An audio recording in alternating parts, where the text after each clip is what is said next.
No. That can really play into, keeping you down and you got a little soreness over there? No, you're just getting deep.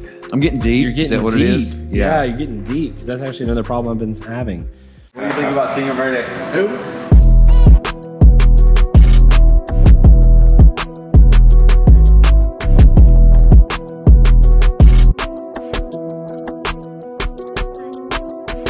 Ladies and gentlemen, you're listening to the Everything That I Know podcast. I'm your host, Jamie Whitley, and here to talk to the one who knows everything that Segue Verde knows. Nice. So what's up, my friend? Not much. Can we shut that door? Of course we can. can. I feel like I don't want a stranger to walk in. And see us? I know, right? I'm like the biggest guy in the room, and I'm going, I don't want a stranger to come in. So it's been a week. It's been a week. It's been a productive week. Wow. Because last week was pretty productive from the prior week. So did we talk about me booking a commercial? We talked about your commercial. Yeah. We talked about that. And went on another audition. We did. We have not talked about that because that was post last recording. So there's obviously a lot of good things happening. I know you're kind of batching it this week. Kind of lonely, right? Hanging out at the house. I wouldn't call it batching it. I would just call it more lonely and... No, that's what we call it. Even when you're married, you call it batching it. When the lady leaves the house, it's batching it. Yes, so I'm making sure I'm staying out of trouble. And, there you go. I made a really sweet post this week so that, they should know I was missing her. Good. That's so good. No, it's going really well. It's been a productive week. Had another audition, so that's 2 auditions in a week, I guess, that I was notified about. And actually did another callback on this one as well. Great. And you had to be a guitar player. And I knew how to play E minor. There you go. So, but it was a one-man band. So the objective was you were going to fail at being a musician. So they asked me if I knew how to play guitar. If you only knew E minor, then you would definitely fail. Oh, yeah. They asked me if I knew how to play guitar, and I said, like, a failure. They loved it. They loved it. And so I failed perfectly. Nice. Like, if it comes to being a failure, I nailed it. Playing the guitar. Just in general, I nailed it. Very good. They laughed. They liked me. So I think they'll remember me for future. So, one thing that was really kind of cool, I was listening to another podcast on the way to the audition. I know. Well, it was on actors, and it was getting me in the mood. Not that this podcast doesn't get me in the mood, but... the truth comes out. It actually talked about, whenever you have to, and this could apply to interviews, whenever you go in for an audition, whenever you go into an interview, you didn't have the job before you went into the interview. And honestly, the point when you leave the interview or audition, you still don't have the job. So why get all worked up? Yeah. It's just kind of like nothing's really going to change. And then if you luck out and you get that job, then great. So is that supposed to take the nerves away? I think so. It did it for me. Good. I mean, what's the worst can happen? You're not going to have the job. Well, you didn't have the job when you went in. Yeah, it's true. You're going to be unemployed just like you were prior to going in. Yeah, absolutely. Yeah. Not particularly to you. That was not a poke. That was just that was me just identifying and relating to what you were saying. And then I completed in 1 week the principles of Real Estate 1, which is the first class you have to take of your real estate courses. Yes. So in 1 week did a class. Well done. 5 more to go. And looking pretty excited about that. I feel like I'm kind of hustling right now. Yeah. I'm not really making any money right now, but I'm hustling. And so I guess kind of the thing that, I feel like if you could say if I was investing right now in time, I'm investing in myself. That's good. For the future. That's good. I like the investing in yourself kind of ideology. That's great. And, if you never pull back the string and let the arrow fly, you'll absolutely never hit the target. But if you pull the string back, let it fly again and again and again and again, eventually you're going to hit the target. Sometimes you're going to hit the middle, outside edge, whatever. So do. Just keep doing. Yeah. And something's going to hit, Yeah. I mean, it's really scary because, I'm not really applying for jobs right now because I'm like, why get stuck in a rhythm that's going to keep me from getting to where I'm supposed to be? I heard someone say last week that if, you should have like a 10-year plan, know where you want to be in 10 years, kind of echoing stuff you had said before too. And if it doesn't fit in that 10-year plan, don't do it. So it's kind of like, I actually turned down a job interview yesterday, called him, said, hey, I appreciate it, but I'm really not interested. Yeah. I mean, unless it's the right job. Right. Like somebody calls, says, hey, I need this, and it's exactly that, and it fits your profile exactly where you are at the moment, then grab it, At some point, though, you're either going to have to replace your income with side hustles, multiples, like we talked about before, or land another 9 to 5. Yeah. And either one is okay, whatever works. Right. Definitely don't want to take a step backwards, but you can stay, right there in the middle for quite a while, just doing all the little things that you're doing, I think. I mean, I really believe you're in a unique position because you don't have any car debt. You have very little on your credit card. You're still able to pay that off. And so a lot of people are not in that position because they're inundated with school loans and other kinds of loans, and they have obligations. And so those obligations really have them handcuffed. Right. So I hate that for them, but hopefully we're going to help some work through that and see what that looks like. So that's kind of that's an update on where I'm at right now. I like that. It's all good stuff, man. Well, what's on the agenda and our topic for today? Topic or topics, plural. Well, my topic for today was investing in time, and we kind of just nailed that one. It's over. No, we haven't even expanded on it. All you did was hit on it. Yeah. So, I guess that's kind of so much to unpack. Topic of the day is kind of let's unpack investing in time, even when you at the moment it isn't bringing you any income or anything else like monetary value.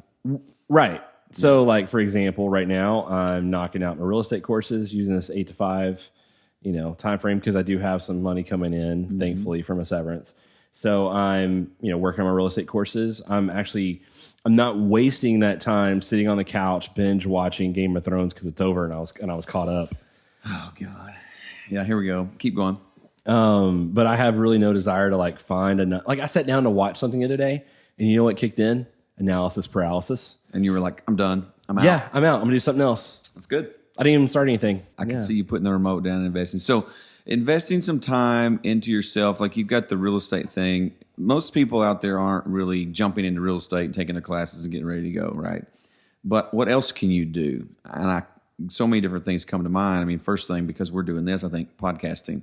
Find podcasts that are centered around the topic that you're interested in. Maybe it's maybe it's knitting, maybe it's real estate, maybe it's investing, maybe it's soccer. I don't know what it is, but there is a podcast out there for everything. That's one thing I've really enjoyed, and I've noticed myself growing. When you drive from Tyler to Dallas, for those in our area, it's an hour and a half drive. Right. So I've been trying to find podcasts to listen to on my drive or Audible books, so that I'm not just filling that time with just music. Yeah. I'm actually still doing something productive. That's good. While I'm on that drive. So podcasting's great. Now, when I drive or when we're on the road sometimes, I do like to veg out to music for a little bit of the trip. I thought you were going to say Veggie Tales. Veggie Tales is one of my all-time faves, by the way. But one day we'll talk about where is my hairbrush, but not today. So you don't need a hairbrush. Have you seen your man bun? Music for a little while, but then podcasts. And so the podcasting is a big deal. It's it's like Audible books and stuff like that you can listen to. So aside from just honing in on a craft or honing in on a new career change or honing in on some piece of education that's going to build some value in the future, like real estate, podcasts are great. On top of that, you can do the audiobooks while you're driving, as opposed to doing podcasts. It's a little more, stays on topic, goes in a certain format, a chapter by chapter thing, and you can stop and go based on your absorption of the information. I prefer to read with a book in my hand, pages. I have a blue pen and a highlighter every time I read a book, and I'm highlighting and marking pages. It's kind of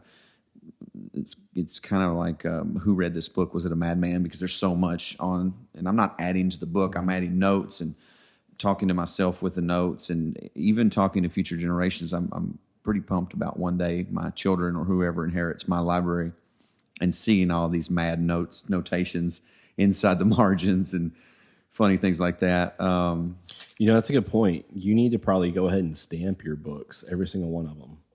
As if you're gifting it to yourself. Yeah, that's probably not a bad idea. Whoever gets as I read them in your will, who gets your library. It's well, what he's referring to is I gift a lot of books. It's just kind of one of my things, and I have this embosser stamp that I actually go into the first page of the book. the blank page. And sometimes I'll write a personal note from me to the recipient, but then I stamp it, and I believe it says something like, from the library of S.C. Green, live to read, read to live, or something, you know. So it's kind of something I did just to, I don't know, be a gift giver. I don't know. It kind of seems like you, in a way, you want to make sure you leave your mark on everything you touch. There you go. Boom. Marking it. Drop that mic. Drop that mic. But so podcasts, audiobooks, reading real books with paper, mentoring or meeting with someone that can bring value, you know, meeting with someone that you want to be emulating, either in their work or in their field of work, maybe just in their character, you know. I've aligned myself with some really good colleagues who I think are phenomenal fathers, which is an area that I probably struggle the most, as being what I would consider a stellar dad, a stellar father. Some people will look inside my world and go, "Oh no, you're great," and I'm like, but when I turn the microscope back on myself, that's one of the areas. So I have some colleagues that I just totally look up to. I'm like, what do you do when this, or what do you do when that? And so that's something for me that brings value that has nothing to do with monetary value. So the podcasting, the books, the mentoring, the relationship building. I mean, even just immersing yourself in that thing that you want to do, like crafters. If you're a crafty person and you want to open a crafting store or have some side hustle on Pinterest or whatever, or maybe even a business centered around that, you know, just go immerse yourself in crafting. Like, go to craft shows, go to things, attend things that are going to bring value to you. You know, and if you're crafty in that way, or you're creative in that way, go to those things. So if you're a creative and you want to be making videos for people and you don't have the opportunity to make videos, at least go immerse yourself with other creatives. Go spend time at a 2-day seminar in Vegas about video editing and marketing or whatever, and just begin to do those things. Look for outlets to go and try to, further yourself. And that is investing in yourself. That's investing knowledge and experience. And not only that, it builds your network. Little things like that can build your network immensely. Even if you're just going to a bookstore, which, pardon me, not very many people do anymore. But if you did, and you happen to be on an aisle or somebody else was on an aisle and you struck up a conversation, that's networking. So anyway, those are some things off the top of my head that you can do to invest in yourself. What do you think? That was kind of everything I was thinking. Everything? You don't have anything to add to that? Well, it's everything that you know, not everything that I know. That's true. I mean, what I'm doing is I'm listening to podcasts as I drive. And, that's good. And, I have met with some, an improv mentor that I have, and kind of talking about, hey, trying to get into like the corporate side of things. Let's, every business is looking to continue education for their employees to provide some kind of benefit to increase their character, to engage them into their company more. And so I've had a meeting like that as well. And so I feel like there's a lot of things I'm out there that I'm throwing out there to see what sticks, but I think these are also going to be down the road, several sources of income that are coming in. Another area of investing in yourself that we touch on quite a bit because we're kind of into it is just the health and wellness side of things. If you're pouring constantly into the intellectual side of your being and you're not pouring anything into taking care of yourself, you could have offset energy levels that are causing you to not want to do things, or the lack of motivation could be coming literally from your, biology, like inside, like your energy levels being so reduced and so offset by your diet and or your lack of movement. Let's not even call it exercise. Let's just call it movement. No. That can really play into, keeping you down. And you got a little soreness over there? No, you're just getting deep. I'm getting deep? You're getting Is that what deep. it is? Yeah, you're getting deep, because that's actually another problem I've been having. Workout's been great. Diet's been great. But I'm making it like 8 minutes on the treadmill. And I'm like, well, checked in. Time to go home. Just do not want to give the time on doing the cardio stuff. That's really kind of getting me right now. I'm like, I think it's like, you're sitting on the couch and you're like, I can't I need to do something. Yeah. I think when you're stuck on a treadmill, but I think that's when I need to take like real estate books and podcasts and stuff like that and listen to while I'm doing cardio. Yeah. As well. And there's nothing more mundane and dreary than getting on a treadmill. But, or a Stairmaster, for 20 minutes. Because you really should elevate your heart rate for 15 to 20 minutes. And I would probably say if you're under 60, you should probably be doing it for 20 minutes plus. Yeah. Just because I think that's kind of the marker where you've got to get. And it means elevated to where you're sweating, not just, 5 or 10 beats a minute. We're talking about 20, 30, 40 beats per minute additional. But the thing to do there is you could podcast and go walk in the park, or you could, buddy system up and say, hey, man, I just got to get out of the house. You want to go kick the ball around or volleyball? Something that's going to, really move and get your energy level up. But that could be something that's holding people back from literally moving forward with their plan is the lack of movement physically in their day and the lack of their energy level based on their diet and their meal plan and how they're living that. I mean, that's huge. I mean, I can remember times when I felt lethargic and I felt beat down and tired, and it was all my health and wellness status. It was all like terrible. And so I felt terrible. Well, I guess it's also one of those things too, like when it's something you can cross off as an accomplishment. Hey, I went to the gym today. Yeah. If you didn't do anything else with your life that day, you at least made a little bit of improvement in your health by going to the gym. Yeah. You know what too? For me, it's a complete like release of energy. Because I push it hard sometimes, and pushing it hard for me is a total release of energy. So it's almost like if I have pent up stress or anxiety about anything, or I'm contemplating something that's extremely serious in nature on the business side of things, going and doing that the 3 days a week, or sometimes more often that I do, it just kind of lets all of that out. That goes away. And so I think it's a good reset for your mind as well. Not to mention that if you can do it early in the morning, which some can't, and I understand that. If you can do it early in the morning, it is like when it's over, there's a little bit of a lull because you're kind of wore out. But as soon as you rehydrate and or refuel by eating a meal, you instantly go into like, hyperactivity mode, or at least I do. I mean, I'm just like, da, da, da, da, da, da, da. I mean, I'm firing off emails, I'm answering calls, I'm doing my thing. And I think it's just an extremely productive time, to after the dust settles from the workout and the energy release is over. For me, it's like I could not live without doing it. I notice when I have an off day or something in the gym, or I'm out of town and I'm vacationing. When I'm vacationing, I'm maybe drinking a little more, I'm eating a little different. And then I come back and it's just like 3 or 4 days of, train getting out of the station is a little harder. So that's something too, I think and that is a immense investment, not only in your current state of mind and being and all that you're doing, but it's the future. I mean, people talk about living longer and things like that. It doesn't start later. You don't start living better later. You got to start living better now so that you can live longer. And I understand there's a lot of cases where that doesn't happen. You get a disease that's catastrophic, or you have an accident or some sort. I get it. But, I'm rolling the dice betting that if I do it right now, I'm going to have a better chance, longer, barring any of those outside, turbulent things. Well, so, and that kind of leads me to another question to kind of call back. That's not one of your favorite topics, but let's go back to the days of picking up cans. Oh, wow. Are you trying to get me to go origin story? We're going to, one day, not today. We'll plan it. We'll plan it so it's the end of the day. We can get the whiskey out. Make sure it's one of those days like we did legs, so we can afford the whiskey. Totally burn out. Yeah. End of the day on a Friday. Yeah. Kids are at camp. Yeah, one of those things. Yeah. Cool. Okay, so you're picking up cans, and, back in those days, did you have a 10-year plan? What was your goal in life when you were picking up cans? I mean, did you see this as what it would ultimately end up being? I'm a big believer in like visualization and stuff like that, and speaking, as if things were already in place and saying we're going to do this and that kind of coming to life.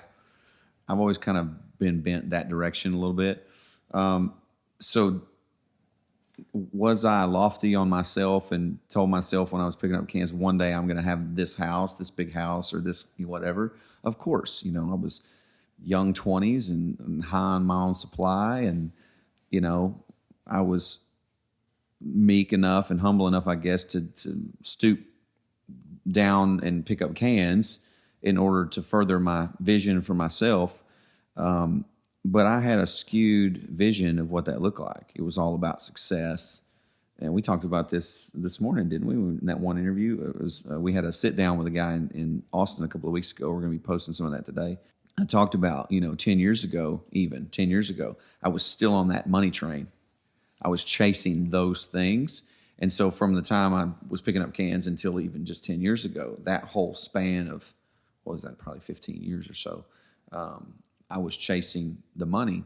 And so I did not have a 10-year plan. I had things that I wanted to accomplish, things that I said I was going to do, and eventually ended up doing most of those probably.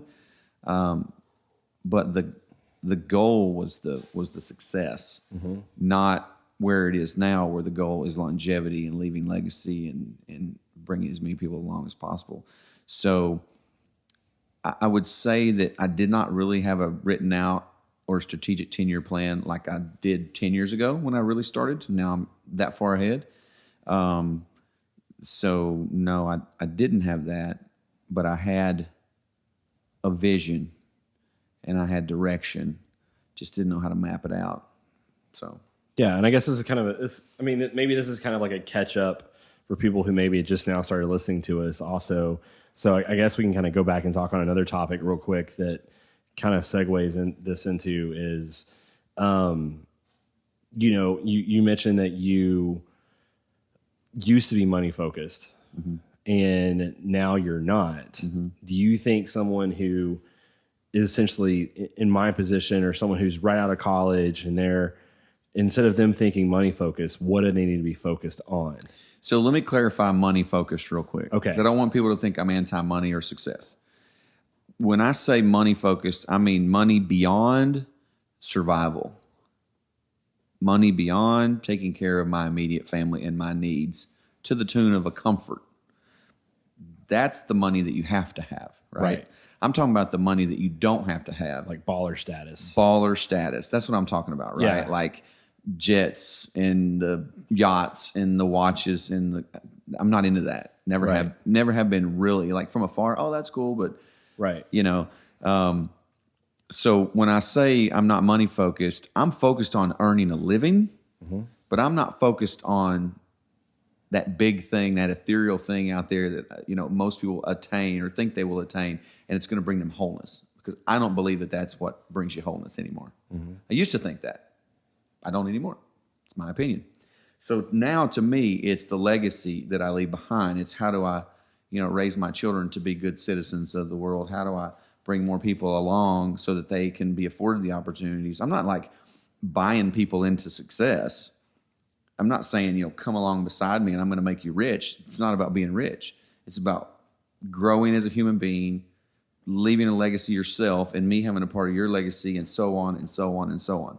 So money driven to me means beyond taking care of my immediate needs and my family and those things that are have-tos. Cool? Cool. All right. So back then, though, I was driven to chase those things, and I really didn't understand what I was chasing.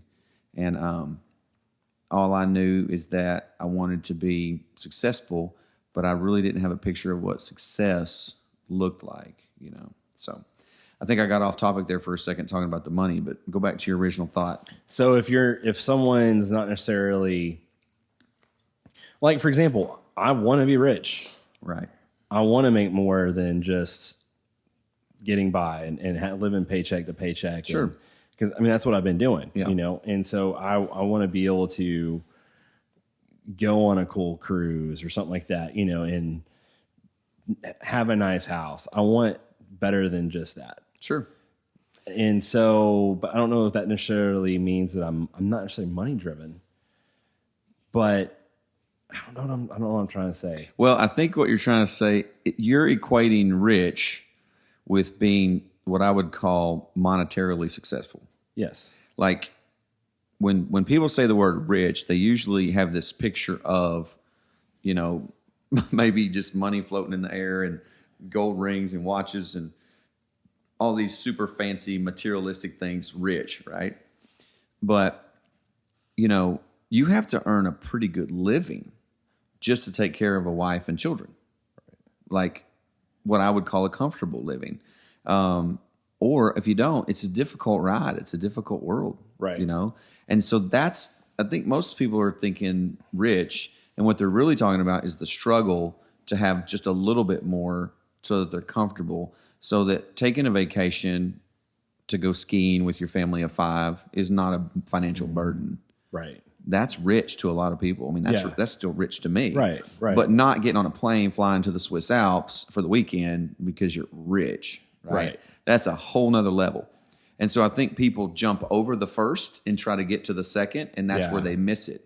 I gotcha. Because I think you can I think you can excel and exceed your expectations by grinding and working hard and doing different things and being smart with your money, which is a whole nother conversation about being debt free. The point of what I'm trying to say is New England Patriots wide receiver. No, Chris Hogan is a Ramsey personality who has a book called Everyday Millionaires and some other stuff like that. And really, you have this status that most people have a skewed vision of what it looks like.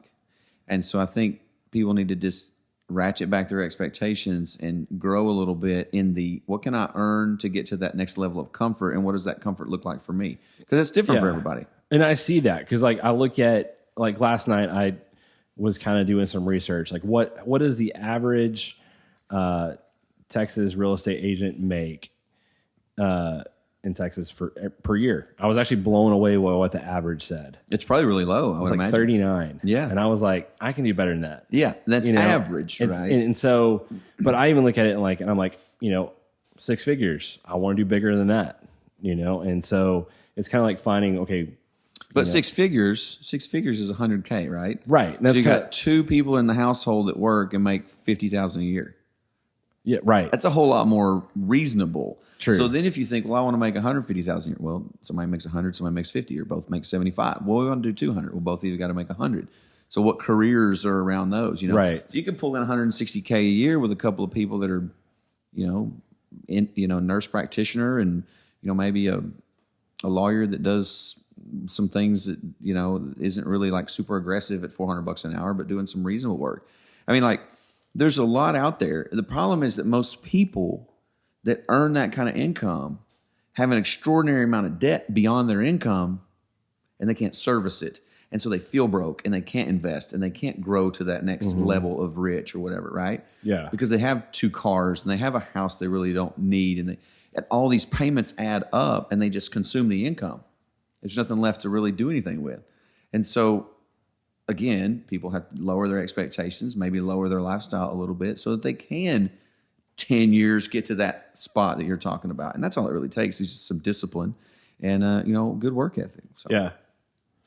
That makes sense. Yeah. So it's just, I don't know. I have like this burning desire. I know it's going to be big and I'm going to hustle and see a lot of people, I think you're either in one school or the other. You're either in, I'm going to be huge one day, or you're like, I really don't have what it takes to do anything with my life. No, my entire life has been like, I'm going to be somebody. I know that, but there's a lot of people that feel that way. Yeah. And then when they don't, by the time they get to your age, they're just heartbroken and dead inside. You know what I mean? Well, I think that's why that's what's fueling me right now, because I may never have this chance again. I may never have this opportunity to like really, like right now, have the time to build I'm paving a road right now. Yeah, you're kind of free. Yeah. And so right now, rather than most people when they get laid off, yeah, sure, they're probably looking at the job market every single day, but it's sitting behind a desk every single day that choked the life out of me. And you know why they're doing it? Because they're afraid to take this next step. No, because they have a house payment and a car payment and a credit card payment, and they're still paying off Christmas, and it's June. Right. Right? That's why. That's why they can't get free from that cycle, and they're got laid off and they're looking for the next one, is because they're freaking trapped by their own decisions.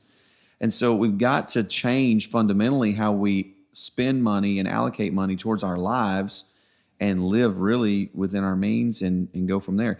I was really good at living within my means when I was coming up. When I was picking up cans, I was living within my means, Not until I got a little bit of success did I really start to make stupid decisions, buying new cars, living in a home that was maybe a little too expensive for what I should have been doing at the time. But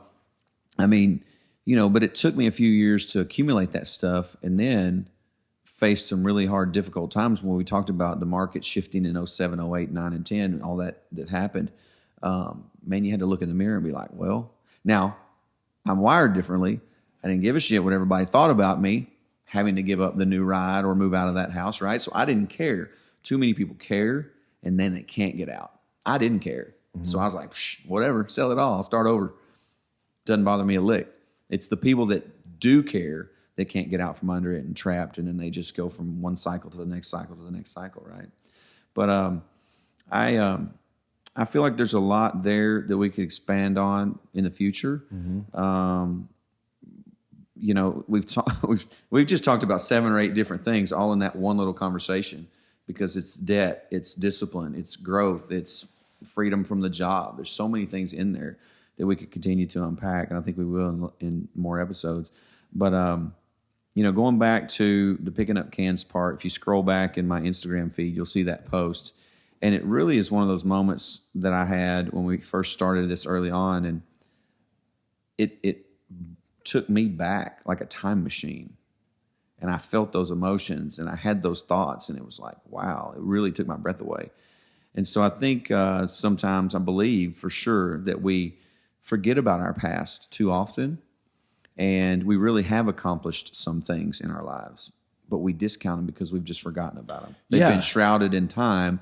And I think sometimes, you know, it's good to go back to those days and think, oh, wow, it's bad now, but it was a whole lot worse back then. Or it's good now, but it was pretty good back then, you know? And so, yeah, those were some interesting times early on when we started this thing. Here. So I know that's pretty heavy stuff. Yeah, my brain's kind of like... Your brain's kind of fried? Yeah, like we got... I mean, you went with the whole not feeling motivated while you're exercising, got deep in my heart, got deep in my feels. Man, I'm never going to make fun of you for being late ever again. That's right. That's what you get for making fun of me for being late. So my apologies, but for the most part, thank you for waiting, because that's important to say. Absolutely. I had nothing else to do. That's funny, but it's true. So that even makes it doubly funny if that's a thing. Yeah. But I'm glad that you're here. I'm glad you're getting something out of it. I'm glad there's tons of motivation in your world. I'm glad things are starting to click. Yeah. And I think the people that are listening to the story and following along, they're anticipating the next, you know, information stream, what's coming next. Yeah. You know, even if it's a blow, I think it's going to be cool. If it's a win, it's going to be cool. So I'm super ecstatic, and I think today was a good one, and I appreciate you doing it, man. Yeah, absolutely. It's been fun. And if you guys have any questions or topics, be sure to DM Senior Verde or the Everything That I Know. Yes. Instagram, Facebook, Snapchat, Twitter, LinkedIn. Everywhere. I'm everywhere. Everywhere. Just SR Verde X. It's everything. DM it. And next podcast, we're going to be going over those DMs, see what you guys think, what you have to say. For sure. For now, until then, this has been the Everything That I Know podcast. Thanks, everybody. Appreciate you.